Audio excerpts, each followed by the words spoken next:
À l'exception des frais de subsistance, Liu Zhangzi envoie tous ses revenus mensuels à sa famille. En principe, il ne dépense pas son argent de manière inconsidérée.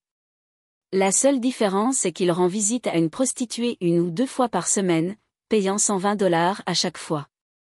Début 2015, Lao Ding s'est rendu aux États-Unis. Au cours des 5 dernières années, il a déménagé dans de nombreuses villes, notamment Chicago, Los Angeles et New York, tout en effectuant des petits boulots et en voyageant. L'endroit où il a travaillé le plus longtemps était un restaurant chinois appelé Liji dans le quartier chinois de Chicago. Ici, il rencontre 2 collègues aux personnalités très différentes, Fat Broder et Liu Zhangzi. Après avoir passé beaucoup de temps avec eux, Lao Ding a lentement découvert que ses collègues apparemment ordinaires avaient en fait chacun une histoire peu connue, et la nature humaine cachée derrière eux le faisait même frémir. Le restaurant chinois Liji est situé dans un endroit discret dans une rue du quartier chinois de Chicago. De face, il n'a rien de spécial et ressemble à la plupart des restaurants chinois du coin. Les 2 grands caractères, Liji, sont allumés sur le panneau néon blanc avec des caractères rouges sur le mur extérieur. Les plats emblématiques en chinois traditionnel et en anglais sont affichés sur les vitrines donnant sur la rue, notamment le poulet kung pao, le zuogongji, les rouleaux de printemps frits, le porc aigre doux, les nouilles frites, etc. Certains mots ont perdu leur couleur à cause du vent et de la pluie et semblent apathiques. Le magasin n'est pas grand, avec une dizaine de tables et plus de 40 places assises au premier étage. En montant l'escalier en bois, on accède au 2e étage par 3 chambres privées. La décoration générale du magasin est de style classique chinois traditionnel, ce qui n'est pas très accrocheur dans le quartier chinois, mais le taux de fréquentation du restaurant est resté à un niveau très élevé tout au long de l'année et les affaires ont toujours été bonnes. La raison est qu'il propose 2 ou 3 plats signatures qui sont relativement bien cuisinés et peuvent être commandés à emporter, ce qui est très populaire. Il faut savoir que la moitié des restaurants aux États-Unis ne proposent pas de service de plats à emporter. Lorsque Lao Ding est arrivé à Chicago, ses poches étaient plus propres que son visage. La première chose qu'il a faite dès son arrivée a été de trouver un travail, sinon il finirait dans la rue. Il a trouvé une agence d'emploi locale et a payé $40. Le patron de l'agence a sorti une pile de documents de recrutement parmi lesquels il pouvait faire son choix. Au début, il avait choisi un restaurant, mais il a arrêté après y avoir travaillé pendant 2 jours. Comme les affaires allaient mal et que les salaires et les pourboires étaient très bas, il est retourné dans cette entreprise. Le patron de l'agence lui a demandé de payer $20 supplémentaires et de retirer un tas d'informations et de changer d'agence. Et c'est ainsi que Lao Ding a commencé à travailler là-bas. Le travail quotidien de Lao Ding est de servir des plats. Aux heures de pointe, il porte un plateau et fait la navette entre le point de service et les tables. De 12h à 14h, les 2 heures sont comme une guerre non-stop. Je peux marcher plusieurs kilomètres aller-retour dans un petit espace. Chaque jour, je suis tellement fatigué que mes jambes sont engourdies, mes pieds me font mal et j'ai mal au cou et au dos. Pendant la pause de l'après-midi, il buvait une grande bouteille d'eau puis faisait une sieste sur la table à manger. Il y a encore plusieurs heures de travail intense à l'heure du dîner le soir, et nous ne travaillons pas jusqu'à la fermeture à 9h. Nous devons également nettoyer et sortir les poubelles. Le patron paie les serveurs chaque semaine, il n'y a pas de salaire de base et les pourboires donnés par les clients appartiennent aux serveurs eux-mêmes. Au total, Lao Ding gagne en moyenne $1 300 par semaine, ce qui n'est pas bas comparé à la plupart des restaurants à proximité. Lao Ding avait prévu de quitter son emploi et de continuer à voyager à travers les États-Unis une fois qu'il aurait économisé $10 000, mais il ne s'attendait pas à travailler chez Liji pendant plus d'1 an. Lorsque le magasin n'était pas fréquenté, plusieurs employés masculins se réunissaient souvent dans l'allée derrière le restaurant pour fumer et discuter. Après un certain temps, Lao Ding s'est familiarisé avec plusieurs de ses collègues. Celui avec qui j'ai la meilleure relation est le gros qui travaille au potager. Le vrai nom de Fat Broder est Li Le Tian. Bien que tout le monde l'appelle gros frère, il pèse en réalité un peu plus de 180 livres, ce qui ne peut être considéré comme un corps bien proportionné qu'aux États-Unis où il y a des gens gros partout. Selon Fat Broder lui-même, lorsqu'il est arrivé aux États-Unis, il ne pesait que plus de 140 livres. Il a soudainement pris du poids au cours des 2 dernières années. Les gens qui ne le connaissent pas pourraient penser qu'il est un chef. Fat Brodeur est un peu introverti, n'aime pas beaucoup parler et parle d'une voix très douce. Sa voix ressemble à celle d'un adolescent qui n'a pas encore atteint la période de mue vocale, ce qui donne aux gens le sentiment qu'il manque de masculinité. Mais dès qu'il commence à parler de football, il devient une personne différente, il commence à parler sans arrêt. Au début, Fat Brodeur a déclaré qu'il n'avait aucun passe-temps et qu'il s'intéressait uniquement au football.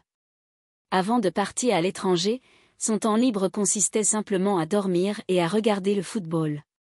Il regardait chaque année d'innombrables matchs, qu'il s'agisse de la Bundesliga, de la Serie A, de la Premier League, de la Coupe d'Europe, de la Coupe du Monde ou de l'équipe nationale, et il n'en manquait pratiquement aucun.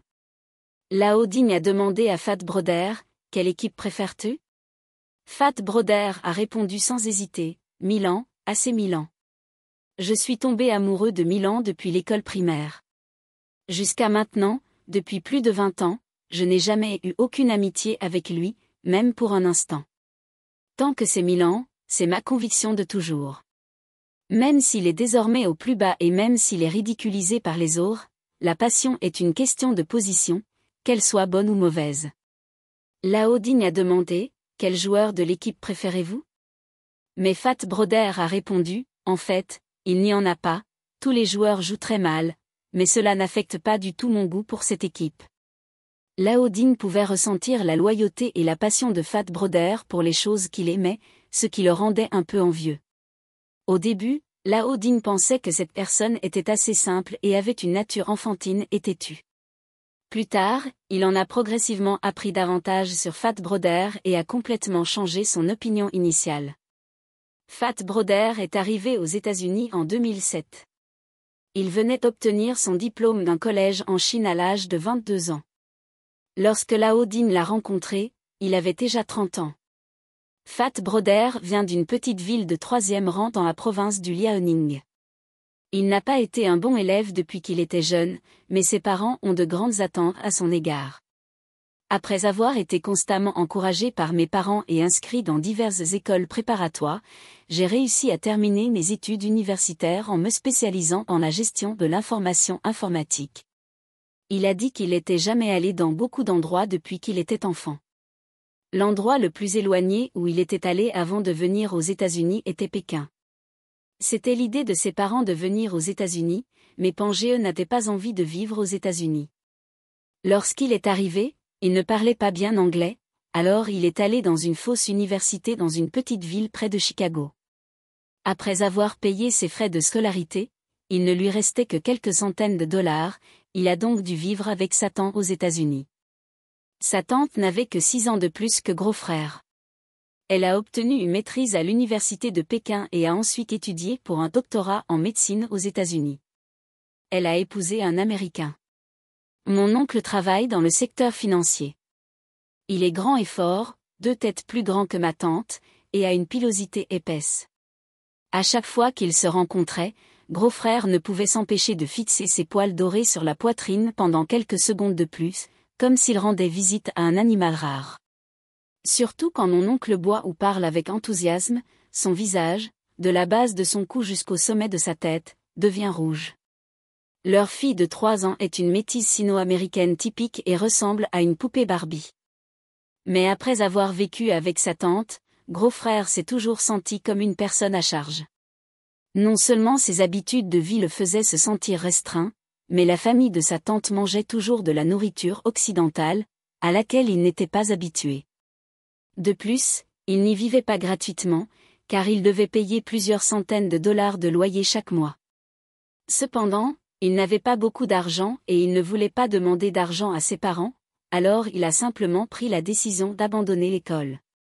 De toute façon, il n'était pas fait pour les études. Ensuite, gros frère est allé faire la vaisselle dans un restaurant. Le salaire pour faire la vaisselle était très bas, seulement 2000 dollars par mois. Plus tard, j'ai travaillé comme serveur. Quand j'ai commencé à prendre des commandes, je faisais beaucoup de blagues à cause de mon mauvais anglais et j'ai été réprimandé à plusieurs reprises par le patron. Un jour, Un client voulait commander un Pepsi, je voudrais un Pepsi. Fatih ne comprenait pas ce qu'il voulait dire et répéta, chat. Le client a été surpris et a demandé, vous plaisantez? Le client a arraché la serviette de son cou, s'est précipité à la cuisine et s'est plaint à haute voix au patron qui prenait les commandes, disant qu'il avait été insulté par le serveur et a exigé une compensation pour les dommages mentaux. Fat Broder a été renvoyé ce jour-là. Plus tard, il a travaillé dans plusieurs restaurants. À cette époque, il était toujours victime d'intimidation de la part de son patron et de ses clients en raison de sa personnalité introvertie. Au cours des premières années après son arrivée aux États-Unis, Pangaea a travaillé partout. Il n'avait ni amis ni passe-temps. Il travaillait 2,1 minutes par jour et sa vie était comme un verre d'eau bouillie, ennuyeuse et déprimante jour après jour. Mais il ne voulait pas retourner dans son pays parce qu'il était trop gêné pour le faire. À cette époque, il y avait une dame chinoise qui la traitait très bien et l'emmenait même un jour dans un casino. Cela a également marqué un tournant dans la vie de Pangaea. Fat Broder n'était jamais allé dans un endroit aussi luxueux et haut de gamme. Une fois entré, il se sentit comme grand-mère Liu entrant dans le grand jardin de la vue. 2 yeux ne suffisaient pas. Le bruit des gens, la musique, les verres qui tintent, les roulettes et les dés qui roulent se mélangeaient, et toute la salle était remplie d'une atmosphère de décadence et de débauche. Le gros gars qui se tenait devant la table de jeu ne comprenait rien. Une fois la nouveauté passée, il a commencé à s'ennuyer un peu, alors sa sœur aînée l'a simplement laissé regarder comment il jouait. Ma sœur aînée a acheté pour $200 de jetons, a joué 2 tours de baccarat et a rapidement gagné les 2 fois. Ensuite, je suis allé à la caisse pour l'échanger contre de l'argent, et 200 est devenu 6 cents, qui a triplé en moins de 10 minutes. Gros frère a trouvé cela incroyable et a demandé à sa sœur aînée de lui apprendre. Sous les instructions de sa sœur aînée, elle a rapidement appris à changer de jetons et à placer des paris. De façon inattendue, elle a eu beaucoup de chance et a gagné beaucoup d'argent pour la première fois. La sœur aînée lui tapota l'épaule et dit, « D'accord, jeune homme, j'avais raison, tu es un débutant avec beaucoup de chance. » Gros frère sourit timidement. Il était rare que quelqu'un le félicite ainsi. Il a donné la moitié de l'argent qu'il a gagné à sa sœur aînée.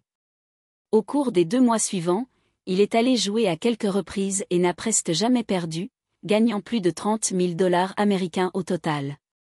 Cela équivaut presque à son revenu annuel issu du travail. Fat Broder pensait qu'il était très apte à jouer à ce jeu, il allait donc au casino pendant ses jours de congé, où des boissons et de la nourriture étaient fournis gratuitement, et il y restait souvent toute la journée. Parfois, s'il joue bien, il attira beaucoup de gens à regarder. Chaque fois qu'il gagne, de nombreuses personnes l'applaudissent, l'acclament et le suivent pour placer des paris. Peu à peu, Fat Broder a été salué et est devenu célèbre dans le casino. Il pensait même pouvoir prédire les résultats des paris, alors il a tout simplement quitté son travail au restaurant et a passé toute la journée à la table de jeu. Petit à petit, il a commencé à perdre plus qu'il ne gagnait, et en moins d'1 an, il avait perdu tout l'argent qu'il avait gagné et a dû retourner travailler au restaurant. Le temps passe vite. Cela fait 7 ans que Fat Broder est arrivé aux États-Unis. Il travaille toujours dans un restaurant. Il travaille efficacement et avec diligence. Il a dit qu'il avait peur d'être renvoyé par son patron. Il semble qu'il y ait toujours une sorte de complexe de peur et d'infériorité à l'œuvre. Ce n'est que lorsqu'il s'assoit à la table de jeu qu'il devient confiant. Selon Lao Ding, après avoir connu Pangaea pendant si longtemps, il était très économe et n'achetait presque rien. Il n'avait aucun objet de valeur, à l'exception d'une vieille Toyota, qu'il avait achetée pour $5 000 la 4e année après son arrivée aux États-Unis. Il ne porte généralement que les vêtements de travail du restaurant et il hésite à jeter même ses chaussettes trouées. Il a dit qu'il n'avait que 2 paires de chaussettes. Chaque jour avant les vacances, Gros frère était très excité et parlait davantage avec ses collègues. Tôt le matin, lors de son jour de congé, Gros frère prenait une douche, enfilait son seul costume gris clair, coiffait soigneusement ses cheveux devant le miroir, brossait doucement la poussière et les pellicules sur ses épaules et priait silencieusement dans son cœur. Il sortit ensuite, monta dans la Toyota d'occasion et conduisit pendant environ une demi-heure le long de Michigan Avenue jusqu'au casino qu'il fréquentait. Il était particulièrement heureux ce jour-là et ne sortait que lorsqu'il avait perdu tout l'argent qu'il possédait. Si je perds rapidement, je rentrerai directement chez moi et je dormirai. Si je perds lentement, je partirai jusqu'au lendemain matin et j'irai ensuite directement au travail. Il a raconté à Lao Ding qu'il avait vu un jour un miracle dans un casino. Un homme nommé Xiao Qingdao n'a apporté que $3 000 américains et a gagné 2 millions en une journée. C'était une grande stimulation pour lui et il voulait devenir ce genre de personne. Le temps le plus long que Fat Broder a passé au casino a été de 3 jours et 3 nuits. Après son retour à la maison, Gros Frère s'est regardé dans le miroir. Ses cheveux étaient ébouriffés, son visage était couvert de barres, ses yeux étaient injectés de sang, ses yeux étaient gonflés comme des pêches, son visage était vert et bleu, et il ressemblait exactement à un zombie dans un film d'horreur. Il est resté à la maison pendant une semaine sans sortir. Il a dit qu'il passait chaque jour son temps à dormir et à penser à la vie. À cette époque, il n'avait pas d'argent pour manger, mais heureusement, le propriétaire lui a fourni du riz, il n'a donc mangé que du riz tous les jours pendant une semaine entière, puis il est retourné au travail. Ce n'est qu'au début de l'année 2015 que Gros Frère est venu voir Liji et Lao Ding lui a demandé « Gros Frère, quel est ton rêve ?» Il prit la dernière bouffée de sa cigarette, expira un long filet de fumée, secoua légèrement ses cheveux, regarda le ciel étroit au-dessus de la ruelle, puis dit lentement « Eh bien, c'est une bonne question, mais je n'y ai jamais réfléchi.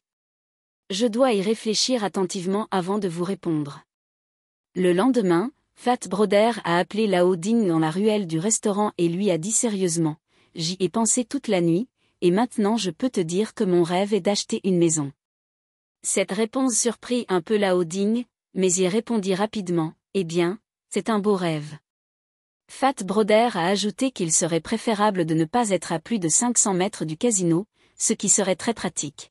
« Je peux y aller à pied tous les jours, tant que je suis éveillé, et si j'ai sommeil au casino, je peux rentrer chez moi à pied pour dormir. » Lao Ding a déclaré que c'était aussi pour gagner plus d'argent.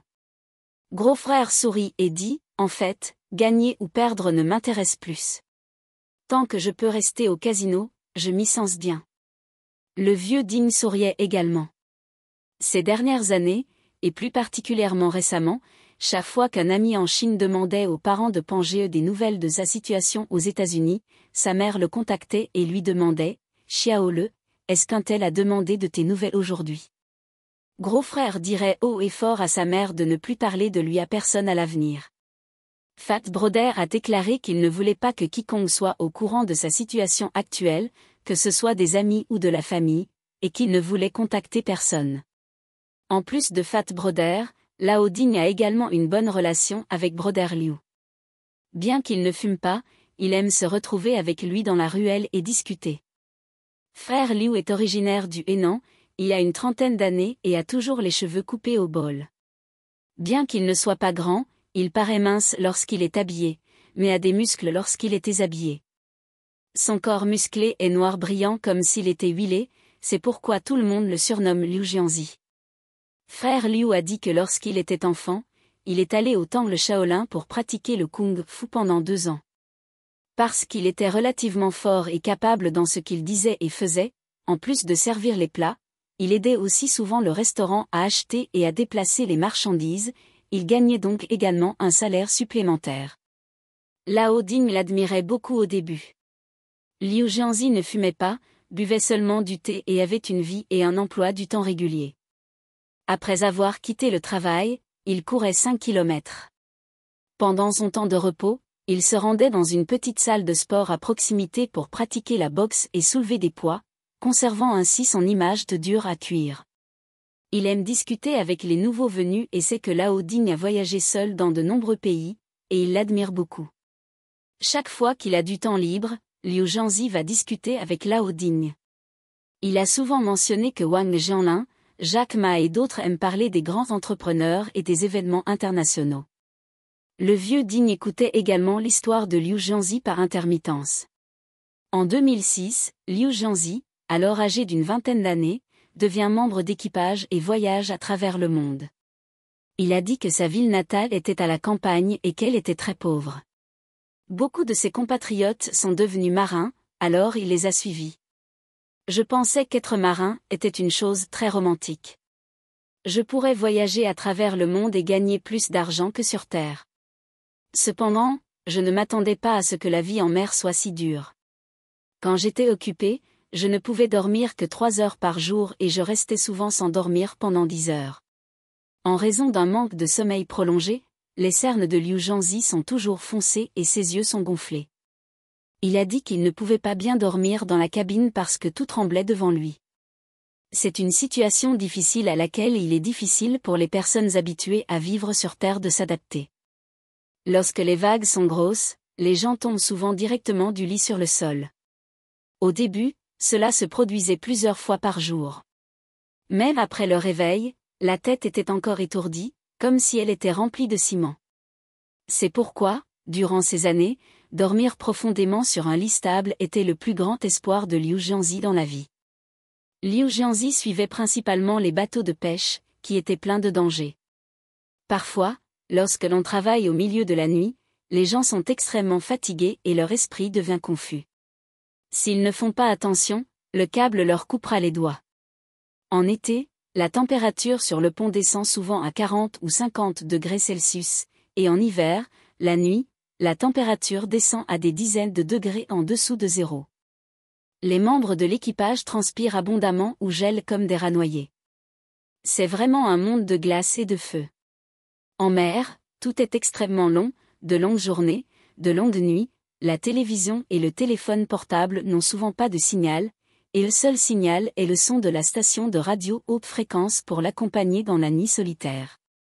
Afin de tuer leur temps libre, de nombreux membres d'équipage se réunissent souvent pour jouer aux cartes, boire de la bière, manger des fruits de mer et chanter. Les fruits de mer sont très chers sur Terre, mais vous pouvez en manger autant que vous le souhaitez sur le bateau. Cependant, Liu Zhangzi a déclaré qu'il se lasserait très vite des fruits de mer. Les grands bols de nouilles au mouton et la soupe épicée de sa ville natale lui manquaient encore. Plus il y pensait, plus il le voulait. À cette époque, le navire naviguait souvent sur la route sud-américaine et, lorsque le navire accostait au port colombien, les habitants nageaient dans de petites embarcations et s'approchaient de leurs grands bateaux de pêche. Il y avait beaucoup de belles femmes à bord, et ces femmes exotiques sifflaient et faisaient des grimaces à l'équipage. Certains membres de l'équipage étaient réticents à dépenser de l'argent et volaient du poisson sur le navire. Un petit on pourrait être échangé contre le corps d'une femme. Il a avoué avoir couché avec des femmes de nombreux pays au cours de ces 2 années. Il existe de nombreuses règles sur le navire et les membres de l'équipage seront condamnés à une amende s'ils commettent une erreur. Par exemple, s'ils ne respectent pas les règles, désobéissent aux ordres, répondent à leurs supérieurs ou se battent, ils seront condamnés à une amende allant de quelques dizaines à quelques centaines. En fait, vous ne pouvez pas gagner beaucoup d'argent à chaque traversée. Cela dépend également du volume final de la cargaison, et vous ne gagnerez que quelques dizaines de milliers de yuan. C'était assez différent de ce à quoi Liu Zhangzi s'attendait. Un jour, il a volé du poisson dans le bateau pour aller chez une prostituée, et le capitaine l'a découvert. Il le réprimanda sévèrement, le punit en ne lui permettant pas de dîner et menaça de le renvoyer à son retour. Liu Zhangzi était encore un garçon naïf à l'époque, et il a sauté du bateau sur un coup de tête avec 2 boîtes de nouilles instantanées. Le navire se trouvait alors dans les eaux espagnoles. Il a nagé jusqu'à une petite île voisine, a dormi sur la plage pendant 3 jours, a mangé 2 boîtes de nouilles instantanées, puis a marché le long du littoral de l'île. Alors qu'il marchait, il a vu un restaurant chinois dont le propriétaire était chinois. Il a demandé au propriétaire de l'accueillir et a commencé à travailler dans le restaurant. Le patron a accepté parce qu'il a vu qu'il était en bonne santé. Il est resté sur cette petite île et y a travaillé pendant 2 années entières. L'île possède un environnement agréable et une végétation luxuriante, et les gens viennent souvent ici pour jouer en bateau. Il y a des dizaines de maisons sur l'île et les gens vivent une vie simple et honnête. Le travail de Liu Zhangzi n'est pas fatigant, l'essentiel est qu'il dorme bien chaque nuit. Pendant son temps libre, il courait sur l'île, ramassait des coquillages ou déterrait des crabes et regardait chaque jour le coucher de soleil rouge ardent sur la plage, ce qui était magnifique. Après tout, il est venu ici illégalement et était un immigrant illégal. Il n'avait jamais quitté l'île. C'est peut-être grâce à la bénédiction de Dieu qu'il a pu rejoindre le gouvernement d'Amnesty italien, qui a accordé un statut légal à de nombreux immigrants illégaux éligibles. On dit que des centaines de milliers de personnes en ont bénéficié à l'époque. Avec l'aide du propriétaire du restaurant, il a réussi à obtenir une carte verte italienne. Plus tard, il rencontra une femme du Hénan en Italie, et ils se marièrent bientôt et eurent des enfants.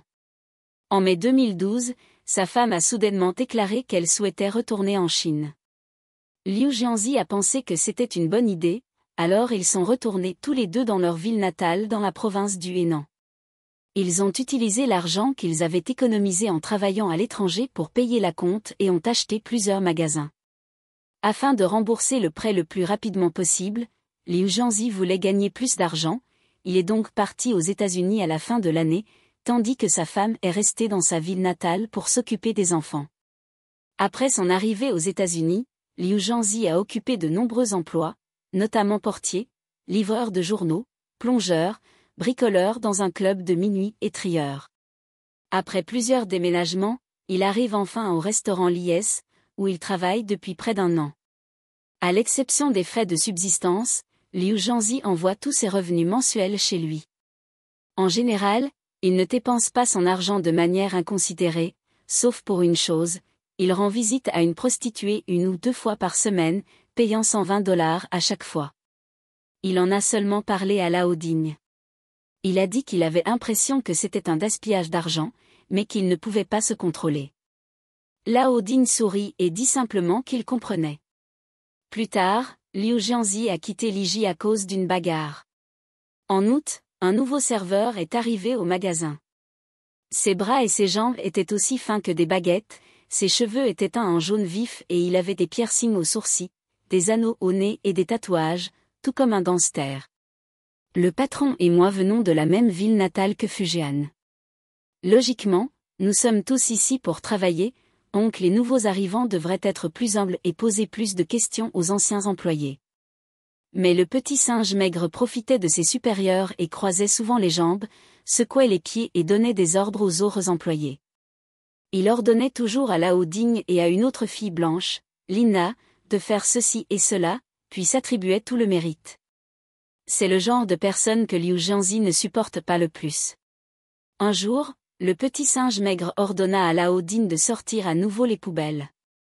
Liu Jianzi lui a dit quelques mots, disant que tout le monde avait des moments difficiles et a demandé au petit singe maigre de respecter les autres. Soudain, le petit singe maigre se leva d'un bond, pointa la tête de Liu Jianzi et commença à jurer. « Pour qui diable te prends-tu ? Sais-tu quelle est ma relation avec le patron ? Crois-le ou non, je peux te faire sortir d'ici tout de suite. » Le ton était agressif et ne lui donnait aucun visage. Liu Jianzi s'était retenu, mais quand il a entendu l'autre partie dire les mots « femme à l'intérieur et à l'extérieur », il s'est dirigé droit vers lui et a donné un coup de pied au maigre gars sur la poitrine ratatinée. Le corps mince du singe maigre s'est soudainement envolé dans les airs, puis est tombé au sol à 3 mètres de distance et est resté au sol comme une figurine d'argile. Après cela, peu importe à quel point il essayait de se relever, il n'y parvenait pas et il continuait à jurer. Tout le monde dans la salle était stupéfait. Liu Jianzi fit 2 ou 3 pas et frappa le singe maigre au visage. En un instant, le visage du singe maigre était couvert de sang. Il a dû se couvrir la tête et tourner son corps d'avant en arrière, implorant la pitié. Le vieux Ding s'est précipité vers lui et l'a serré dans ses bras, en disant que s'il continuait à se battre, quelqu'un mourrait. Ce n'est qu'à ce moment-là que Liu Jianzi s'est arrêté. Lina était si effrayée qu'il couvrit sa bouche avec ses mains et ses 2 yeux bleus étaient grands ouverts comme s'ils étaient sur le point de sortir. Le singe maigre avait 2 dents cassées et a été envoyé à l'hôpital le même jour. Heureusement, il n'y avait aucun problème avec ses os et son cerveau. Liu Jianzi a été licencié le lendemain. Le patron est resté à l'écart et a demandé au comptable de lui payer le salaire du mois et les frais de déplacement. Avant de partir, Liu Jianzi a serré Lao Dingpang dans ses bras et lui a dit au revoir. Il a dit qu'ils étaient tous frères et que s'ils avaient des problèmes aux États-Unis à l'avenir, ils pourraient simplement le chercher et qu'il pourrait prendre soin d'eux lorsqu'ils iraient en Italie. Ils ont échangé leur numéro de téléphone et leur compte WeChat. Après cela, Lao Ding a rarement vu Liu Jianzi, mais quand ils n'avaient rien à faire, ils discutaient tous les deux sur WeChat et parlaient de leur situation récente. Après un certain temps, j'ai entendu dire que Liu Jianzi était allé dans une école d'arts martiaux pour enseigner le Kung Fu aux enfants. Un jour, début 2016, Lao Ding n'a soudainement plus pu contacter Liu Jianzi. Il n'a pas répondu aux messages et n'a pas mis à jour ses moments. Lao Ding se demandait s'il avait changé de numéro ou s'il était retourné en Chine, mais il aurait dû dire bonjour, après tout, ils étaient amis. Lao Ding lui en était reconnaissant du fond du cœur. Après tout, il a perdu son emploi parce qu'il l'a défendu. Un demi-mois plus tard, Liu Jianzi a soudainement contacté Lao Ding et lui a dit qu'il avait quelque chose à faire depuis un moment et qu'il n'avait pas répondu à son message. Il a également dit qu'il voulait offrir un repas à Lao Ding afin qu'ils puissent se retrouver après ne pas s'être vus depuis longtemps. Ils se sont rencontrés dans un restaurant de raviolis du nord-est du quartier chinois. Liu Jianzi a commandé 2 assiettes de légumes sautés, 2 portions de boulettes de porc et de poireaux et a demandé au serveur d'ouvrir 4 bouteilles de bière Tsingtao. Le vieux Ding remarqua que son expression était un peu solennelle et que son visage n'avait pas l'air très beau. Il hésitait sur la manière de poser la question, mais Liu Jianzi prit la parole en premier. En fait, j'étais malade il y a quelque temps et je suis allé à l'hôpital pour un examen et un traitement. C'était un peu pénible. Lao Ding a demandé à la hâte, que s'est-il passé? Frère Liu, qu'est-ce qui ne va pas chez toi? Liu Jianzi refuse de vous dire ce qui ne va pas. C'est bon, ce qui arrive arrivera. Allez, on ne s'est pas vu depuis longtemps, faisons quelque chose d'abord. Lao Ding ne savait plus comment poser d'autres questions, il ne pouvait donc que lui conseiller de rechercher un traitement actif et que possible et de demander de l'aide s'il en avait besoin. Liu Jianzi but le vin d'un trait et dit « Merci, frère, pour ton inquiétude. Frère Liu a traversé bien des épreuves et il est très fort. Tu vas bien et tu ne mourras pas pour le moment. » Après avoir terminé 4 bouteilles de bière, il en a ouvert 4 autres. Les 2 dernières personnes sortirent du restaurant de boulettes en titubant, les bras autour des épaules de l'autre. C'était la dernière fois que Lao Ding voyait Liu Jian. Peu de temps après le Nouvel An chinois en 2016, Lao Ding a quitté Liji. Il a été renvoyé par son patron. Le patron de Liji est originaire de Fuzhou, il a la soixantaine, il est chauve et la plupart des cheveux autour de sa tête sont blancs. Il est plutôt gros, avec un visage plein de graisse, et la graisse sur son menton pend presque jusqu'à sa poitrine. Quand il était jeune, il est allé à Hong Kong et a beaucoup souffert en travaillant. Plus tard, il se rendit en Asie du Sud-Est et ne réussit à entrer clandestinement aux États-Unis qu'à l'âge mûr. Un jour, plusieurs employés déjeunaient dans la cuisine et Gros Frère rappela doucement à Lao Ding, « Ne pouvons-nous pas manger ce plat à la place d'autre chose ?» Lao Ding a demandé, « Qu'est-ce qui ne va pas ?» Gros Frère répondit à voix basse et dit que nous en parlerions plus tard. Quand Lao Ding et Gros Frère étaient les 2 seules personnes dans la salle, Gros Frère le lui a dit. Le patron donne souvent de la nourriture périmée et avariée aux employés. De nombreuses personnes ont eu la diarrhée après en avoir mangé. Je l'ai su une fois que je l'ai goûté. Lao Ding était un peu surpris. Putain, c'est tellement pervers? Frère Pan a déclaré qu'il avait entendu dire que lorsque son patron est arrivé aux États-Unis, il a également travaillé illégalement dans un restaurant chinois et a été maltraité par son patron de toutes les manières possibles. Après plus de 10 ans de travail acharné, j'ai finalement économisé de l'argent et ouvert ce magasin alors que j'avais presque 60 ans. Lao Ding a déclaré que cela devrait être très bénéfique pour les employés. Fat Broder secoua la tête et dit que c'était parce qu'il avait souvent été victime d'intimidation et méprisé dans le passé que sa psychologie était devenue déformée, de sorte qu'il infligeait les blessures qu'il avait subies à ses employés. Après avoir entendu cela, Lao Ding se sentit très contrarié. Il pensait que les repas des employés avaient bon goût avant, mais maintenant il se sentait un peu nauséeux. Après cela, Lao Ding a souvent observé son patron en secret et, bien sûr, il a rapidement découvert que certains des comportements de son patron étaient anormaux. Par exemple, le patron cuisinait souvent pour lui-même et ne mangeait jamais de repas du personnel avec ses employés. Pendant les pauses, la serveuse Linna sortait un gros livre pour lire, et chaque fois que le patron la voyait lire, il la regardait avec mépris, comme s'il méprisait une pauvre élève comme Linna. À un moment donné, il a même fait un doigt d'honneur à Linna dans le dos. Lao Ding a vu cette scène et l'a dit doucement à Linna. Le lendemain, le petit ami de Linna est venu chez elle. C'était un âne noir aussi fort qu'un bœuf, et ses bras étaient plus épais que les jambes de Linna. Il a menacé de donner une leçon à son patron et de lui faire savoir ce que signifie respecter les femmes. Le patron était effrayé et s'est caché dans le bureau et n'a pas osé sortir. Il a appelé son fils au magasin pour s'expliquer et s'excuser auprès de Linna. Après cela, Linna a démissionné. Bientôt, le patron a découvert que c'était Lao Ding qui avait révélé le secret et a renvoyé Lao Ding. Lao Ding n'a rien dit, il a juste pris ses affaires et est parti. Avant de partir, il a secrètement ouvert une bouteille de vin et en a bu la majeure partie. Post-scriptum, lorsque Lao Ding est parti, c'est Gros Frère qui l'a salué. Gros Frère a réconforté Lao Ding et lui a dit « Je t'admire beaucoup. Je n'ai pas le courage de le dire à Linna.